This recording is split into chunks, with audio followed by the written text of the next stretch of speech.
Toshkent Astana yo'nalishi bo'yicha hozir avtobus reyslarimizda yo'lovchilarimiz joylashib olishgan. Ulardan qisqacha suhbat jarayonini amalga oshiramiz. Qani keting. Assalomu alaykum, yaxshimisiz? Va alaykum assalom. Qaysi yo'nalish bo'yicha ketyapsiz? Astana. Astanaga bilet narxini qanchadan sotib oldingiz? 515 mingdan sotib oldim. Sizga ma'qul keldimi bilet narxlari? Hada. Oldin ham avtobus reyslarimizdan foydalanganmisiz? Ha? Yaxshi ekanligi, qulaylari hamma yo'q vashi zo'r ekan. Ofisni o'zidan oldingizmi? Ha. Akalarimiz yaxshi ekan, hammasi zo'r ekan. Rahmat. Hali anaqalari deb hali reyslarni ko'paytiraversin, rahmat.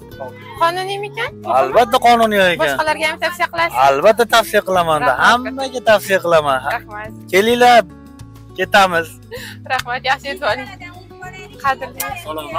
Qadrli yurtdoshlarimizni kuzatishda davom eting. Agarda sizga ham xuddi shunday ishonchli biletlar kerak bo'lsa, Sobir Rahimov avtovokzaliga kelib, 2-qavatdan ofisimizdan biletlarni xarid qilishingiz mumkin yoki ekranda turgan ishonchli telefon raqamlariga bog'lanib, hozirdan joyingizni biroq qo'ying. Xudo xohlasa. Men buni ko'rganman, men chiqaman.